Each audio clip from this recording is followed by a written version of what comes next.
Aquila. It was she who had infiltrated the astral plane of Abel's, and she secretly formed and veiled Abel's every thought and desire. Though Abel had not been aware of her subtle presence, she was active just the same.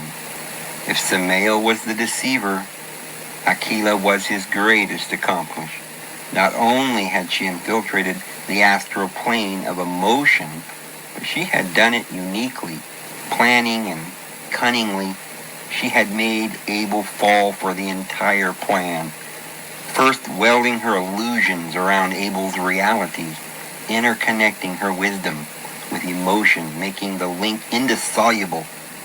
Abel had trusted her every indication, absolutely infatuated with her every whim. He became enmeshed entirely within the immortal bonds of intellect. It had been intellect which brought Abel to the knowledge of ideas, those ideas which seemed to bring comfort and fulfillment to Abel's feelings.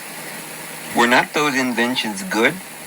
Did they not better his life as well as Adam and Eve's? Had it not been for this soft clothes that Adam and Eve would still be wearing those difficult leaves? Were it not for intellect, Abel would have had to eke out an existence tilling the soil like his brother Cain.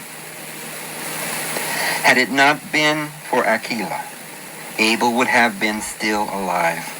Yes, this is true as well. It had been Aquila, collaborating with her father and Lilith, that had made Cain so bitter against his brother in the first place. For wisdom mingled with the emotions that eventually caused the mental consciousness to fall into this state of heightened awareness, an awareness that is absolutely false. This intellect had not truly belonged to Abel. It was like a pig owning a pearl of great worth. And that was why Aquila had given it to Abel, that he might become lifted up with pride. And for every action there is an opposite reaction. Abel would fall, for pride goes before a fall. True, it was Father El who had created all things. Through the Logos, great and mighty is his name, Father El created all. But it is through deception that intellect is born, the false intellect. And through darkness this mind becomes blind, and sin breaks forth. Is El, therefore, the author of sin? Heaven forbid. If our Father in heaven were the author of sin, there should be no righteousness, there being no measure to gauge that which we incline. It is the divine that is the measure, and perfection the goal, but deception and his daughters are the method of distinction. Thus Samael had a bit of truth to his claim, yet his judgment was far from accurate. For along with Samael and sin, Father El had also created death and punishment. Because El has weighed everything in the balance, he has judged everything before its time. Some he creates for honorable uses, but others for that which is dishonorable for a time, until they learn through the things in which they suffer. So Abel had fallen, his emotions weakened, his pride heightened. He fell victim to Cain, and now he had become a phantom. Where was Abel? Abel was out for vengeance, his spirit crying out to Father El for vengeance against his blood. He would find Cain. He would hunt him down. He would drive Cain's mind insane.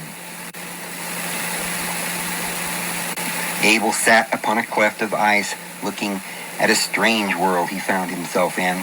This world had been created, born by the veil. This was the world of atmosphere, the transit fantasy land of Cain and Abel. That world that would drive Abel and Cain stark raving mad. Cain because of Abel and Abel because of Cain. Abel wondered where Cain might be right now. He had heard the blood-curdling groan of his brother, but the sound of his cry had frightened Abel. He had gone to the direction of the sound, but he had failed to find Cain. All that he saw was two underwater sea creatures wrestling in the water. Their look more hideous than anything he had ever seen. The sight had repulsed him, and now he had sat on a rock. Cron had carefully concealed Cain by his hideous markings. The mark or the deformity of Cain had saved his life, as Cron had promised it would until Cain had passed the 7 veils. Now Abel sat still and deathly quiet. He could hear the beat of his own heart pounding lightly, rhythmically. His thoughts lurid, fading in and out of concepts dark and bleak. Abel was all alone.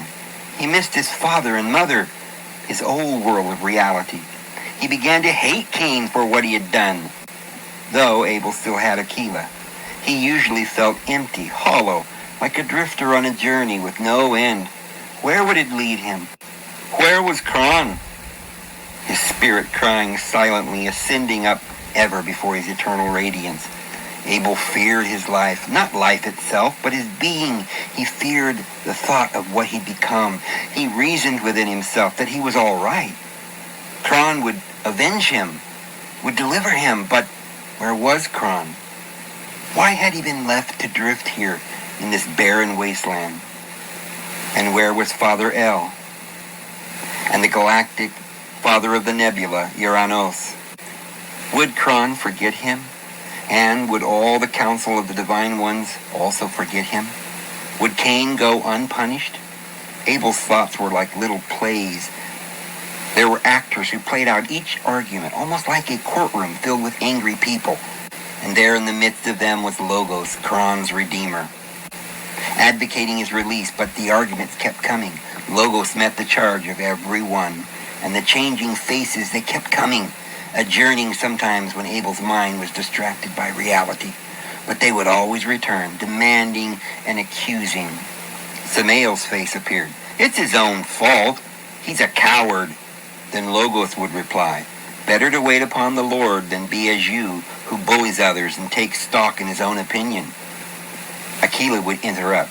You must avenge yourself. There is no divine being to help you. Where is he now?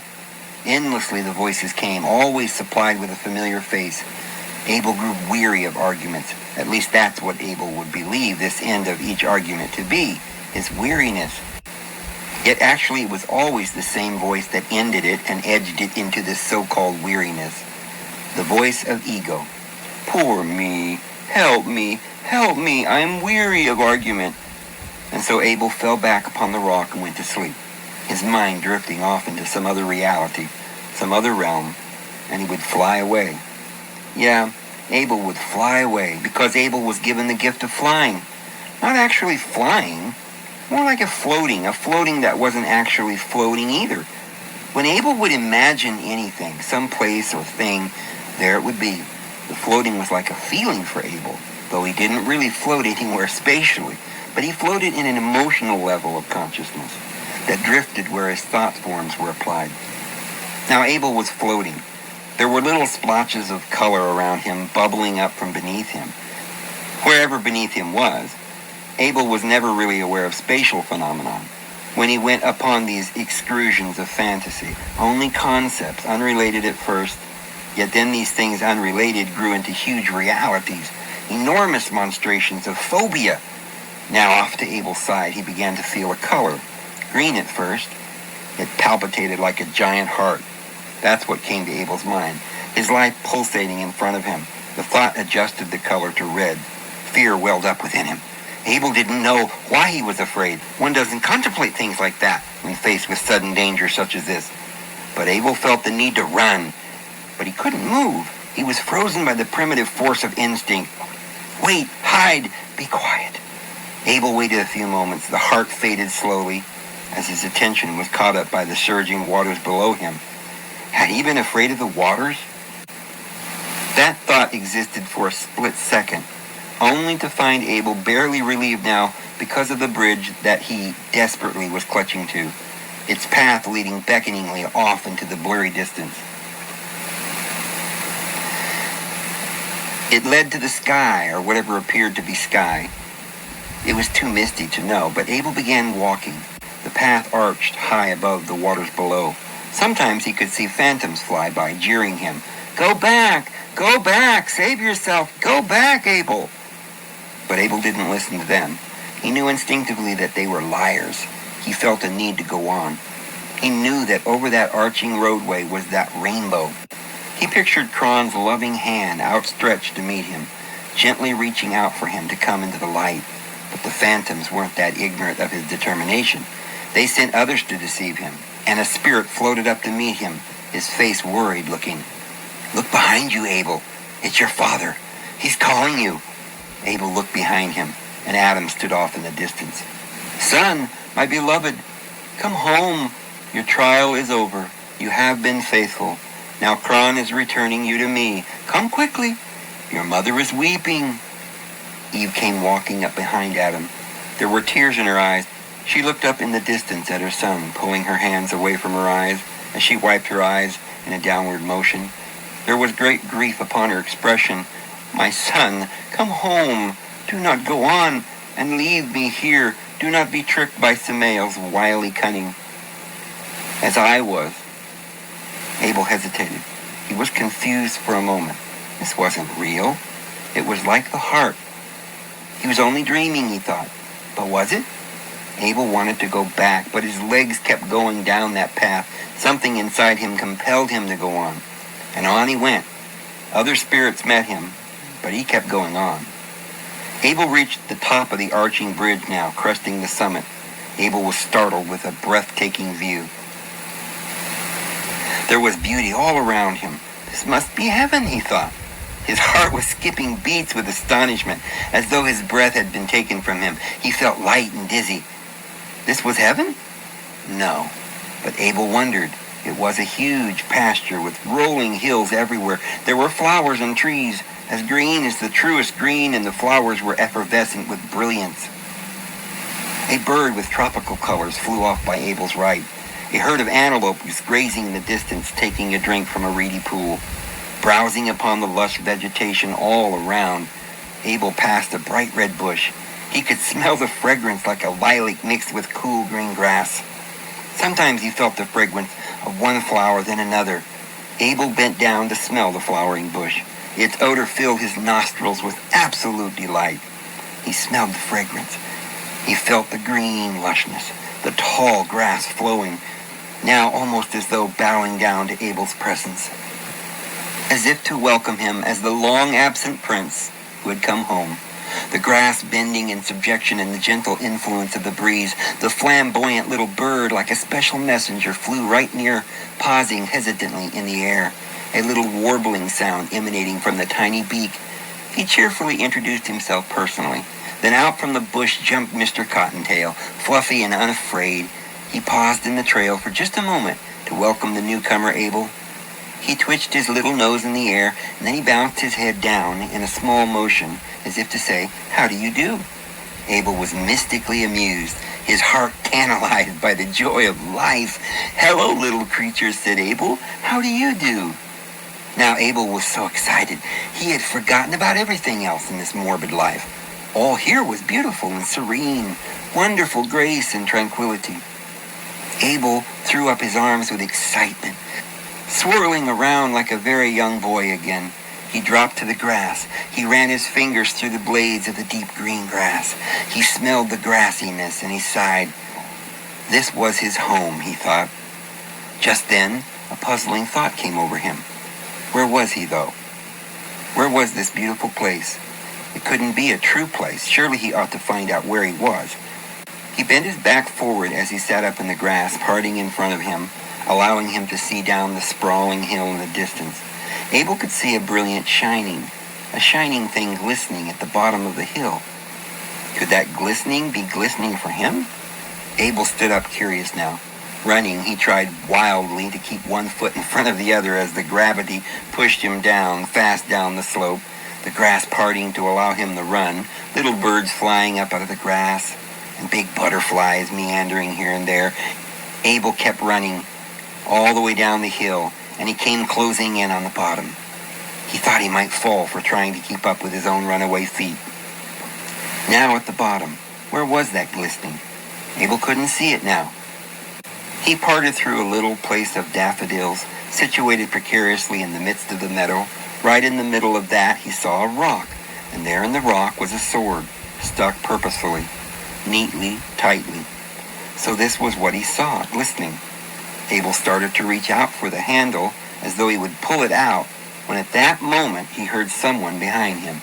He turned around to find his wife, Aquila. Now Aquila stood there, her face beaming with the biggest smile. She swayed back and forth, her gown flowing down past her knees. "Hello, my husband Abel. Where did you come from?" Abel asked in surprise. "I followed you, silly. Where is this place?" she said. "I don't know," Abel answered, "but I think that this sword will tell us the answer." "No!" Aquila gasped. "I've heard of this sword. Now I do know where we are, and this is a bad place for you and I. We must go back now," she insisted.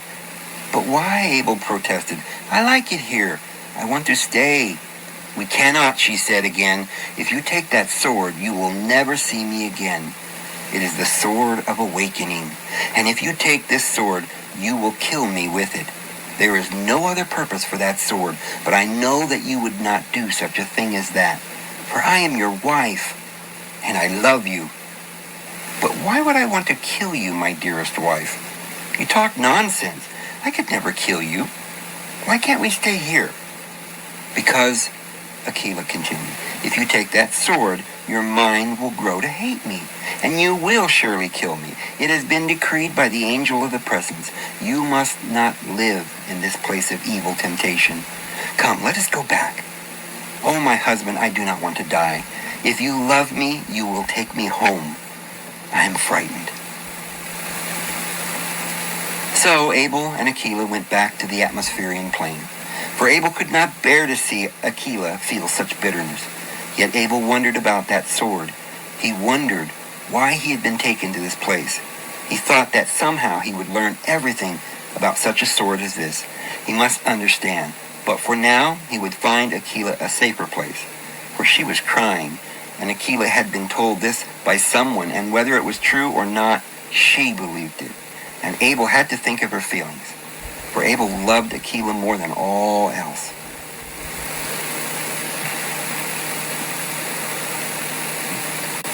Now Cain had been back on the atmospherian plane talking to Lilith. Cain was resting now, recuperating from the whole disastrous ordeal with the deceiver. Cain lived in a cave. He was content there with Lilith, his beautiful bride. He loved Lilith. Lilith had been taking care of Cain, bringing him food, keeping him company, just watching out for him generally. Lilith and Cain were eating an octopod sea creature. There was red blood filtering around the cave area as Cain devoured 6 legs, ripping the tough meat apart with his teeth. Cain didn't like that spongy underpart. He peeled the skin off of the eyes with his fingers. There he was nearing his dessert. Carefully he peeled the skin off both, leaving the first to eat with the other. Lilith snuggled up to Cain, looking hungrily at his delicacy. Cain's lip curled up angrily. A short growling noise raising from his esophagus, Lilith backed off. "Don't worry, my sweet man," Lilith retorted. "I'm not thinking of eating your favorite parts. Those I have saved for you as usual. My goodness, you have become nervy lately. Are you still upset at that incident with Samael? You must forget that most unpleasant experience." "I will not forget that experience," Cain replied pertly. "'Tis that experience that has changed everything. Everything in our lives have been changed by that. Yes, nothing is or ever will be the same now." "But what? You aren't referring to us, are you? Our relationship hasn't changed, has it?" "Husband, has it changed?" "Yes, I refer to you and I, to us and everything else about our lives here in this wretched world of ours. Of yours, I mean." "Whatever do you mean, Cain? Mine?" "Really, 'tis your world as well as mine now, and you are the king here." "Indeed, I am the king. But this is what I am talking about. Me. I am the king, and neither you nor your father shall take that from me. Do you understand? If I have to destroy this entire plain with all of our children, I will not relinquish my throne to him." Lilith pulled her arm from Cain's neck, where she had been caressing him. She got up and moved across the other side of the cave. "You're angry with me? It was I who saved you from my father, and just in time, my Cain. For my father would have finished you. "Og! I shall not listen to my wife." Cain's voice could be heard throughout the subplane. "I will finish him as I should have then." Just then, Lilith heard a sound outside the cave in the waters. "What's that?" she whispered. "Did you hear that?" A figure was approaching from the entrance of the cave. "Who's there?" Cain hollered. "Hello?" a voice came now, but Cain couldn't make out the outline of the person. "I am Alazan. I have come to take you to Samael. He wishes to speak with you, Cain. He wishes only to talk. He desires no battle. Will you come?" Lilith looked over at Cain. "No, Cain, you must not go. I could not bear it if my father killed you. What will become of me then?" "Nothing will happen to me," Cain answered insipidly. "I shall see of this matter, and I'll be back." So Cain and Alazan, the demon messenger, went out through that opening towards hell. Cain knew not where he was going, but he followed Alazan. Alazan sped through the waters quickly. They passed through the sea almost without time. At the limits of the ocean boundary, Alazan came to a stop. "Here's where we must decline," he said. "Do not be afraid, Cain. You must follow me closely, and you will be safe." Cain smirked within himself. "Does he know who I am? I do not get afraid," he thought. This one must have little knowledge of Atmospherian. But Cain nodded sternly, showing no surprise. He could not express his distaste to this meaningless one. He would not even waste his time. "I can follow," Cain replied. "Now go. I haven't got all day." Now off to their left side was a swirling vortex-like current of water. It appeared to be just an unmeaning swirling, but it wasn't. It was a door, a gate to below. Alazan went into the swirl. Cain paused for a moment. What was this? Alazan was gone. He swished down the swirling like a piece of dirt down the drain. Should he follow? Cain braced himself and plunged.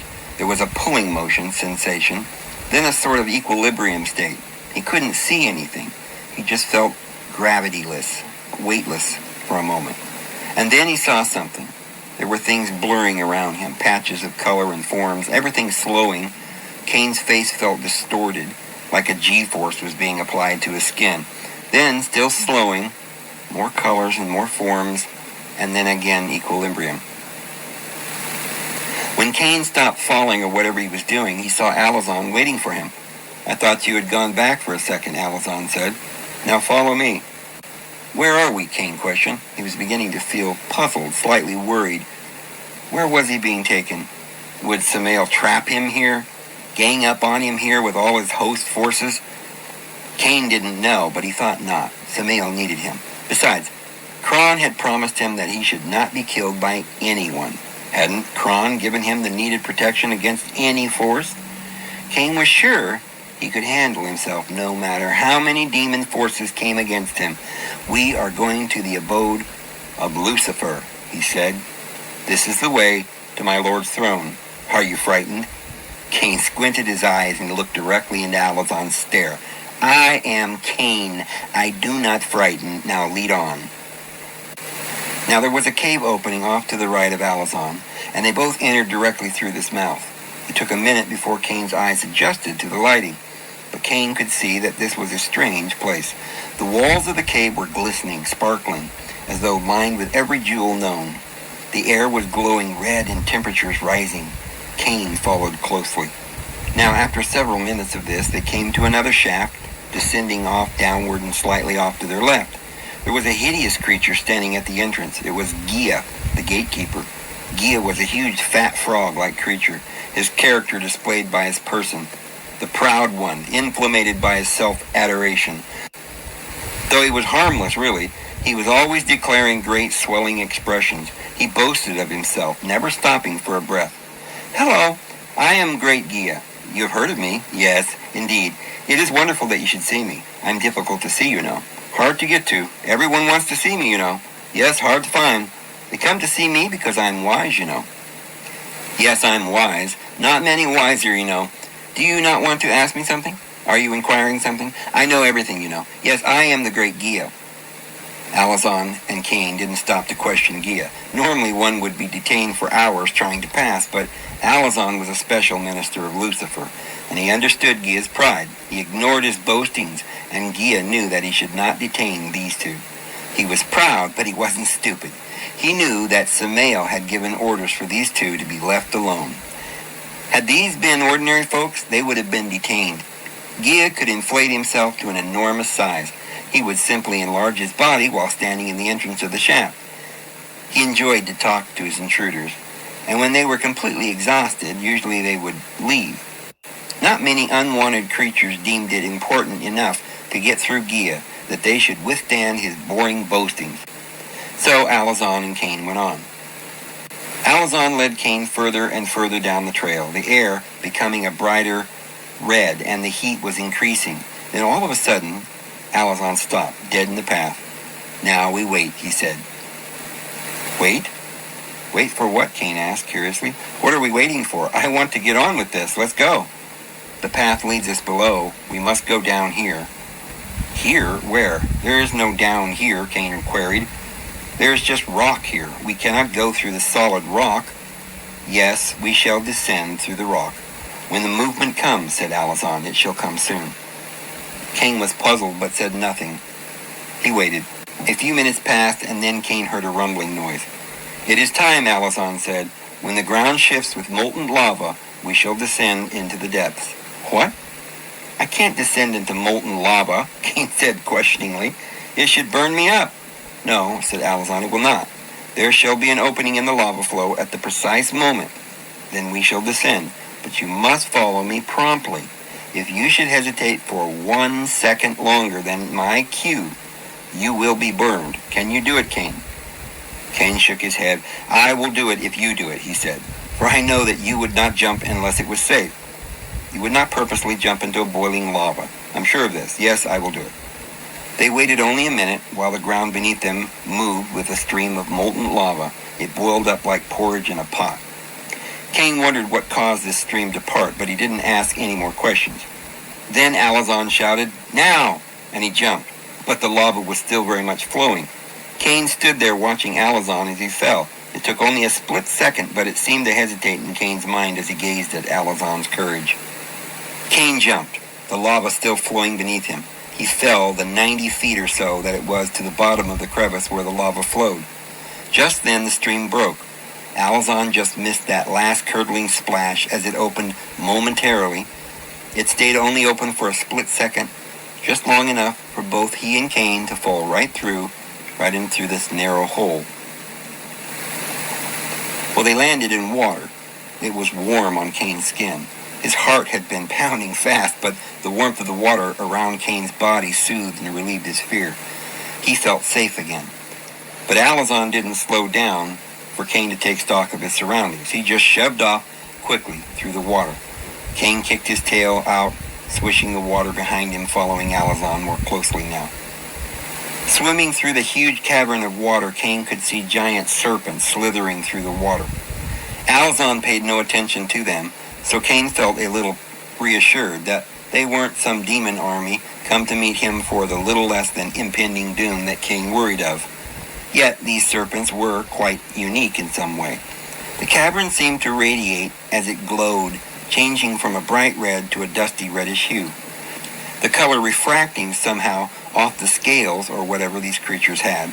The serpent creatures almost seemed metallic, though Cain couldn't be sure. He thought that some of these creatures were speaking to each other. Some were off in groups huddled in circles as though conversation was ensuing between them, yet their mouths didn't move. If they were communicating, it must be through the refracting radiation, which Cain suspected was coming from their scales, actually emanating from their bodies. Earlier, Cain had thought that the red hue had been coming from fire, but now Cain imagined that these serpents were the culprit, though he didn't understand why they should emit this fiery red color. These creatures must serve some purpose to Samael, he thought. Were they communicating with Samael that they were arriving? Well, finally, Cain thought he could see something ahead. It was like a giant opening in the solid rock. There was crystal formations with glowing colors everywhere. They hung from the ceiling, protruded from the bottom. They lined the path, and they looked like a giant road of jewels placed in their rock-like settings, and they glistened of emerald, ruby, and topaz. Ahead, Cain saw a rising terrace of stones. It spiraled toward what extended higher. The sparkling of the jewels mingled with the brilliant and emanating red creating a dazzling expanse of absolute beauty. The serpents were everywhere now, slithering around, all clustered in groups, all looking at each other as though mirrored by the other. They seemed to hold to a distinct pattern. They reminded Cain of the jewels. As the jewels refracted, the serpent creatures emanated. Cain felt very uneasy. Now they were ascending the steps as they spiraled to wherever, and the air turned now from red to darkness. It was really blackness. Only the eyes of the serpents emanating now to show them the path upward. At least Cain thought it was up. It would be hard to know whether it was actually dimensionally up or not, since they had come through so many switchbacks on the trail. Who could tell if it was up or down? No matter. It looked like it was up. Now the path was still being brightened, either by the jewels or the serpents. Cain didn't know. It was like being in a deep underground chamber, so deep under the ground that nothing but voidness could ever enter. But the blackness wasn't really blackness, in the traditional sense, since if it had really been black, Cain wouldn't have been able to see it at all.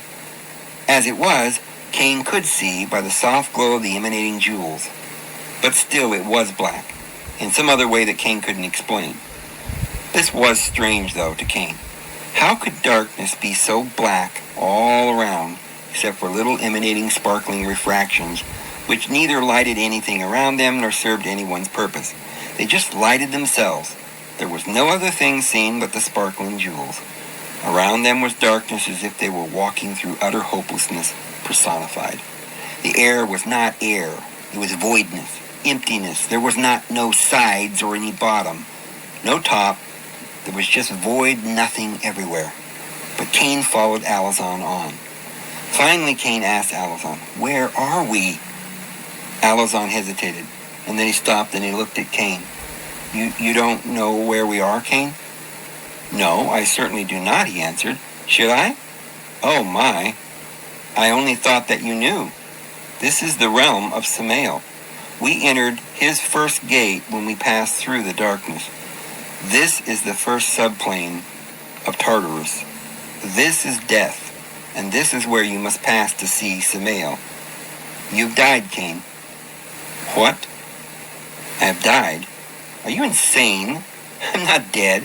I'm certainly alive, and so are you." "Oh, yes, you are dead, Cain. You agreed to follow me to Samael, and I warned you that it would be rough. And you in your pride did not hesitate, and you boasted that you could follow me. Now we are here. There is no returning to the place that you have come from." "But I said I would come with you to see Samael," Cain blurted. "I did not agree to die. I don't see anything here. Oh, but you will see Samael. But only by dying may one truly see Samael." So you see, Cain, you did agree to die, but Cain continued with his argument.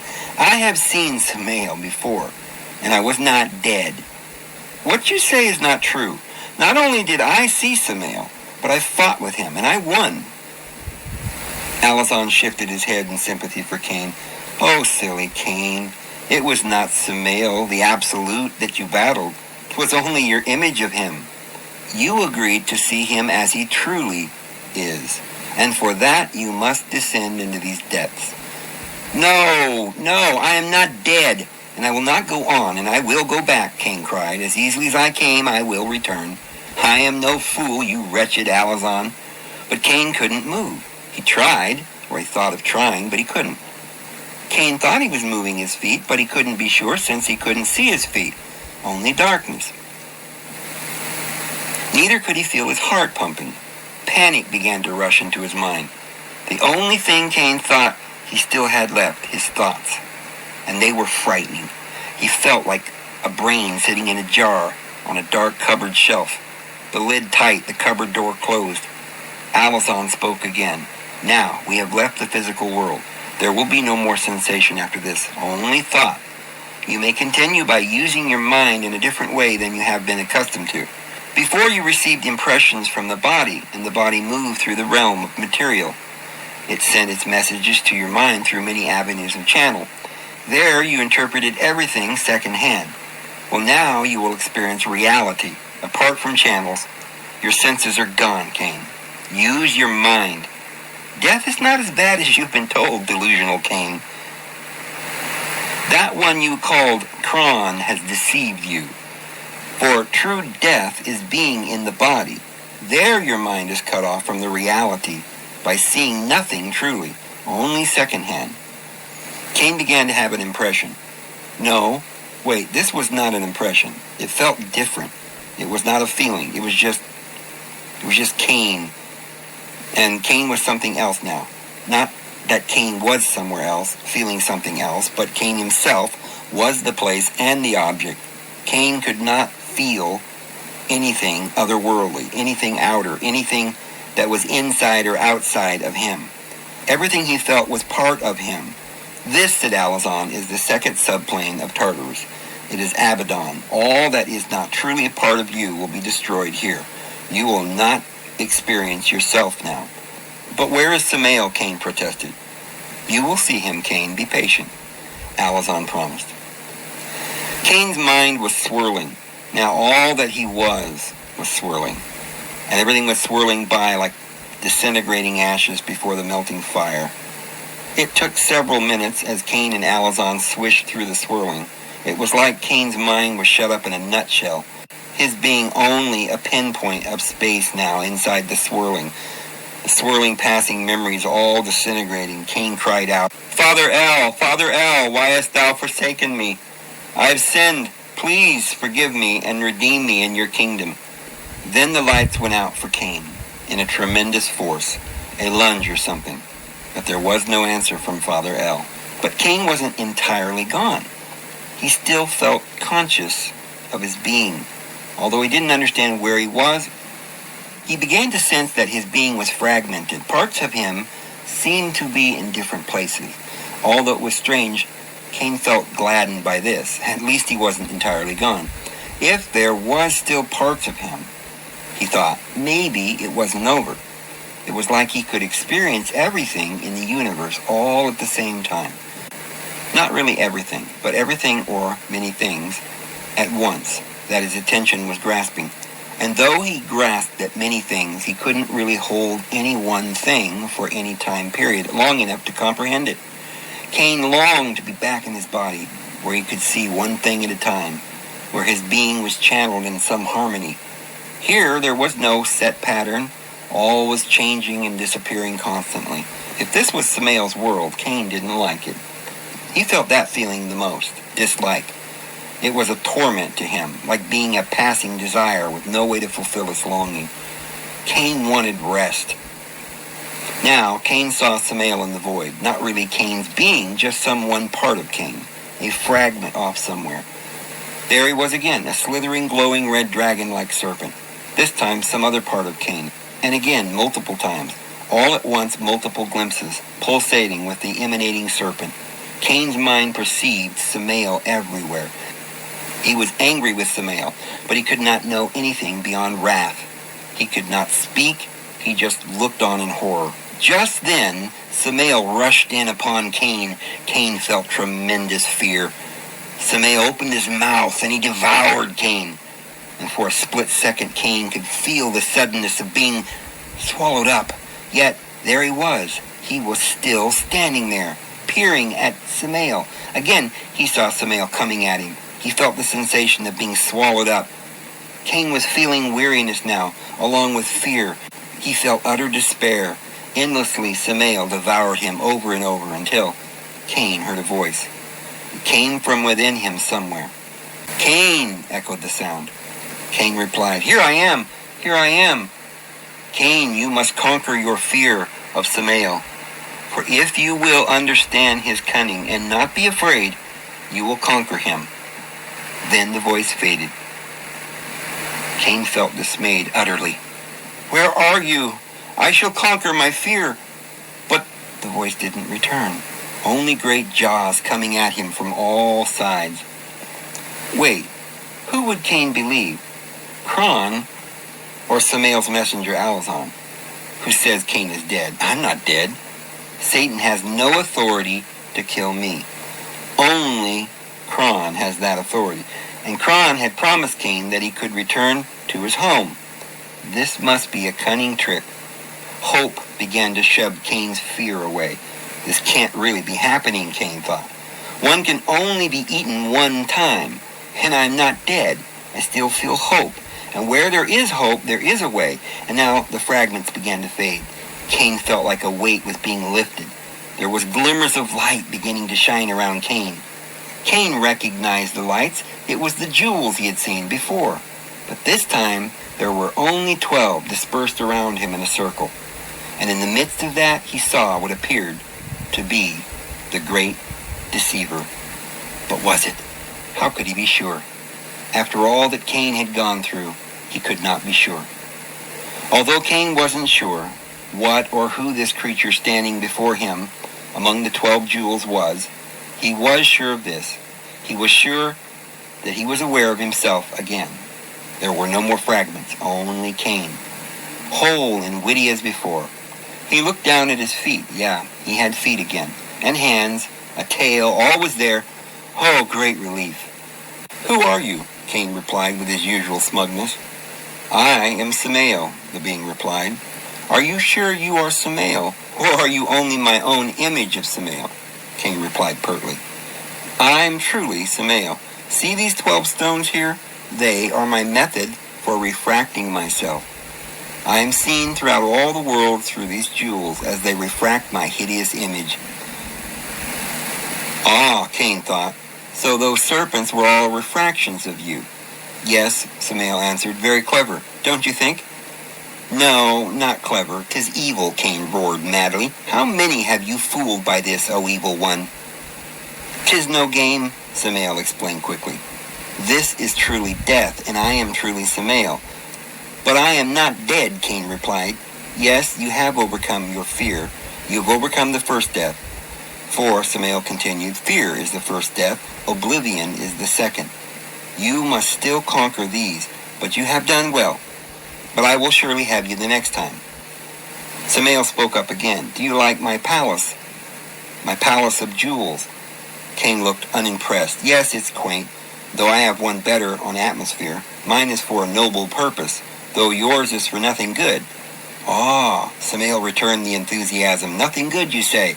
And is that supposed to be an argument for my palace being inferior to yours? Does one have to be good to be valuable? Can you tell me why good is better than evil, you delusional Cain? Well, Cain began, I should think it is for 3 very nice reasons. First, because Kron commands us to be good. Second, because the nature of good is likable, while evil is horrid.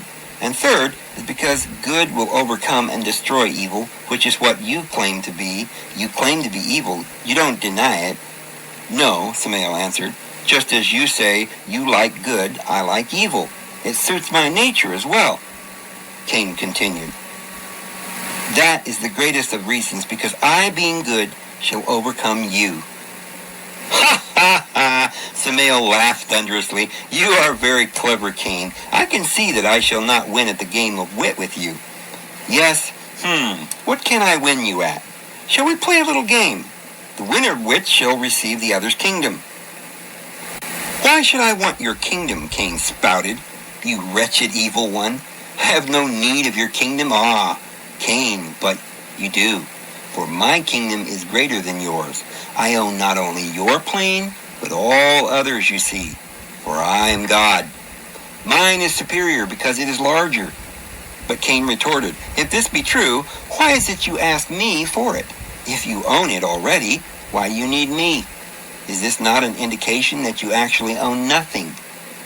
And I wonder, do you really have a kingdom at all? You say you rule my father's kingdom as well, but this is not true. My father commands the animals on earth, and they all obey him. Also, Eve, my mother, belongs to him, and not to you. I perceive that you are very wise, Cain, but herein you have erred, and I shall prove it by this statement. Your mother Eve did not actually listen to Adam. Not at all, but she obeyed my voice when I commanded her to eat from that fruit. Who then really is the ruler of kingdoms? Yes, who is really the ruler? My kingdom is a kingdom that is above all kingdoms. Did not Adam himself, your father, did he not obey me in the end? And yes, the animals too. Did they not come under my spell when I commanded them to be fearful of Adam? They do not obey him, but rather it is to me that they listen. As for your kingdom, 'tis I who rule that too. For Lilith is my sister. I command her always, and she always obeys me. She will not listen to you, and if I were you, I would not test this fact, for if you do, she will surely show you who she is. And she is not loyal to you. She is loyal to me. Just as your mother Eve was loyal to me. Now, if you insist upon trying my patience, I will turn your world upside down. How much better would it be if you could just simply subject yourself willingly? It would go easier on you, Cain. Cain didn't answer Samael back this time. He felt somewhat confused. He had never thought about these things quite like that. But Cain was determined not to bend. Cain stood without expression on his face, just staring at Samael. And Samael continued,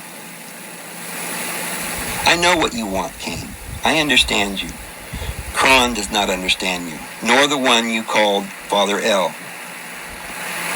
The Divine Council wants their own desires to be done. But I know you want to be happy. I understand your cravings, your thoughts, and who you think you want to be. You think you want your old life, your family. You think you love and you care for that. But deep within, you have other desires more lustful. And I know that the one you call Kron has told you that you could go back after 7 gates of vengeance. But I have a better plan. If you will just submit willingly to my plan, I shall give you your desire and exalt you above this person you call Kron. I shall make you the heir of my kingdom, and second only to myself. You will rule all planes with your beautiful wife Lilith, my sister. Indubitably, Cain answered. And what is this plan that would defeat Kron, Father El, and all the gods upon the Divine Council? Ah, you would know my plan, would you? Samael said, but you know it already, for I've told you. Now, it is not a lack in your hearing faculty, but rather your inner ear, that one of understanding, or perhaps you do not wish to know, or better yet, you have felt weak and you're ill-suited for this rivalry. My plan is precisely what I am doing. I already rule all planes. And this one you call the Almighty, is he not at my mercy? Can he stop me from ruling all planes? All things are governed by evil, and I govern evil. Almighty indeed. It is I, rather than he, who is almighty. Cain answered Samael, yes, you may have a point, but I do not know if it is valid. I shall have to think upon these things, then I will answer you. As you wish, Cain, was Samael's reply. But you will see in time that I am right. Now, go, think, dream, question. There is much time. Yes, time is on our side, you know. Time is our greatest ally and a great and mighty king of his own merits. So Cain went out to atmosphere, guided by Alazan. He found Lilith waiting for him there, and he was very confused. Cain spoke not to Lilith for many days.